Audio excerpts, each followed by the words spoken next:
Hello, everyone. My name is Alicia Guevara Molina. I am the new Scholar Engagement Coordinator here at Palmer Scholars. And so I'm here making a little introductory video for you all to get to know me, get to know who I am, who you'll be working with moving forward, especially as you're doing your Scholars check-ins and your trainings. And just give you basic information of who I am and where I've been, what my experience is, and anything else you'd like to get to know about me. So without further ado, here we go. So my full name is Alicia Guevara Molina. I do have two last names that represent both sides of my family, of my father and my mother's. And so I take a lot of pride of where I come from, my roots and my family. So I always present myself with two last names. You can pick and choose whichever you want. Doesn't matter. It only matters when I introduce myself.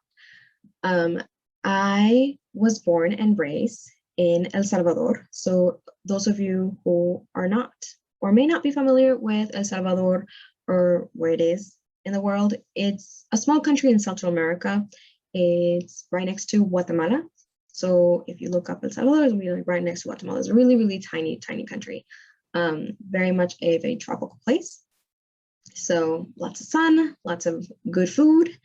And so I was born and raised there until I was around 7 to 8 years old. And then I immigrated to the United States with my mother to South California. So we first came to South Cali, more LA area, lived there until I learned English, got to know a little bit about the US culture there. And then I moved up to Northwest Washington again, midway through my 7th grade. So I was in middle school. Then I had to move again, going up to a small town called Mount Vernon, which is around 2 hours north of Tacoma. If anyone's familiar with Mount Vernon, y'all know it's small. It's a different type of culture than LA. Those of you who are not familiar with Mount Vernon, you may have heard about the Tulip Festival that happens in the spring. And if you have heard of the Tulip Festival or have gone ever yourself before COVID, that's Mount Vernon area. So I moved there and graduated from high school there, Mount Vernon High School, and then came down to Seattle for school. And I went to Seattle University, where I got my bachelor's in Asian Studies and International Studies. So I did do a double major. I'll be glad to tell more on that experience for anyone who's curious. And then after graduating college, I stayed in Seattle for work. So that's basically my life in a nutshell, right? And let's see what else. Was born, raised by a single parent household. And for those of you who may be wondering, well, Alicia, how did you go to Seattle University if that's a private Jesuit university, which usually equates to paying more for tuition? I'm going to be honest, scholarships and the grace of God. That's how I got through scholarships and the grace of God. Be happy to explain more about my experience for any of those who are curious, in our check-ins. You'll get to know me a little bit more, have those burning questions. You're more than welcome to ask. I'm a pretty open person. Now, in terms of my experience in work, so after graduating Seattle University, I started working right away in nonprofit. And what I ended up doing was, even during my time as a college student, I was working as a mentor, doing tutoring, mentoring roles, trying to give back to the community, supporting the community, specifically students of color, and navigating the whole US system, basically, of education. And after graduating, I stuck with that. So I worked for one organization called Wall Block Freedom Schools, and then I worked for another organization called REWA, Refugee Women's Alliance.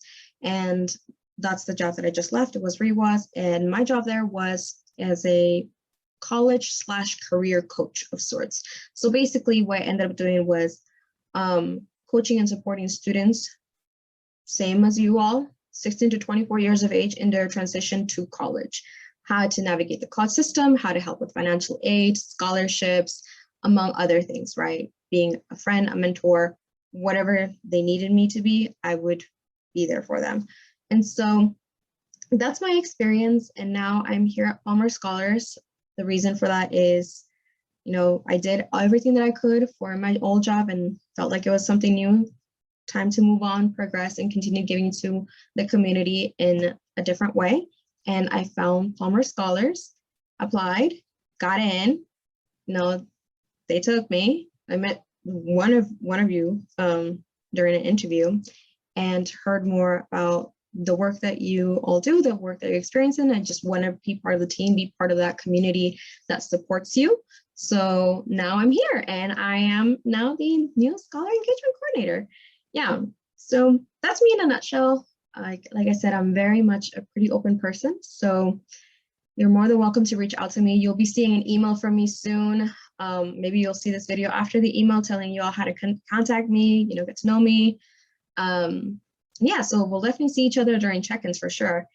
And yeah, if you have any questions, feel free to shoot me an email. And yeah, hope you have a wonderful day. Great to meet everybody. I can't wait to actually be able to see you, even if it's virtual.